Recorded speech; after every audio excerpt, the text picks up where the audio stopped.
Okay, sa parehong movie, aminado naman si Rob Ginto na bagamat nakatrabaho niya noon si Direk Louie Ignacio ay nakakaramdam rin ito ng pressure. Tunghayan natin ang say niya dito. Roll VTR. Actually, ito yung last day namin. Okay. So, kumusta katrabaho si Direk Louie Ignacio?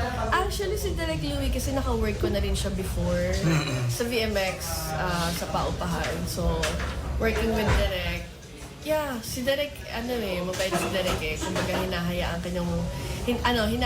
kanya. Pero, at the same time, talagang inilalabas niya talaga yung dapat na para sa character mo. Kasi si Direk, nasa, sa kanya, tawag sa kanya, acting director. Yes. So, Yes.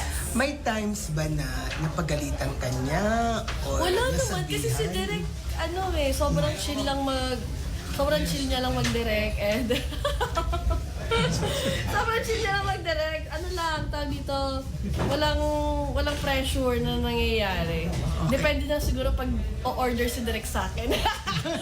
O-order ng ganito, halimbawa, katulad kahapon, o-order si Direk ng, kailangan may luha ka na parang yung tawag dito, yung sisigaw ka tapos may kasama ng luha, gano'n. Yung mga order ni Direk. Medyo ako dun nape-pressure ako dun. Pero may mga tips ba siyang sinasabi? Yeah.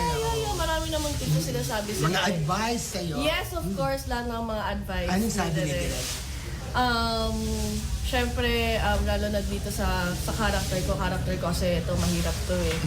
So, nahirapan din po talaga ako kung paano ko kilalanin din yung character ko. So, binigyan ako ni Direk ng mga tips, ng mga, kung ano yung mga ibang character, kung ano yung mga ugali ng character.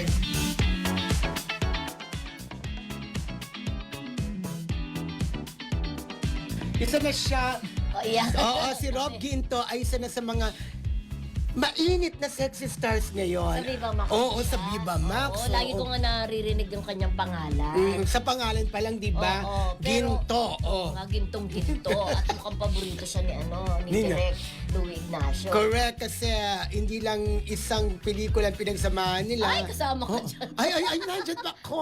Parang Di ba? malaki ang mukha mo dyan, ha? Eh, kasi selfie, di ba? Pag selfie, lumalaki talaga ang... Anyway, hindi na siya na pressure kay Direk Louie kasi nga nagkatrabaho na sila, di ba? So parang at ease na siya kay Direk Louie na sinasabi, Mildred, nakausap ko si Direk Louie, hindi ko lang na-videohan, ang galing-galing daw ni Rob Ginto sa pelikulang yan sa Desperada. So mag-partner pala sila ni Yasi dyan. O ni Yasser. Yasser. Oo. Pero si Yasser, di ba ito yung naling kay Claudine Barreto? Yes, dati? si Claudine. Oo, yun ang Naling siya kay sasabihin Claudine. kanina na yung nagkaroon sila, di ba, ng serye ni Claudine na naling sila sa pero isa't sabi isa. hindi naman daw totoo yun. Anyway, naku, abangan natin. Grabe talaga mapangahas ang kanilang mga Hindi ko eksena. Oo. Daring talaga. Correct. Oo. Ano ba yun? May sumesenyo sa pa nagdadalang kayong dalawa. Oo nga. Ano? Ano yun? Ano yun? Wala kaming mic?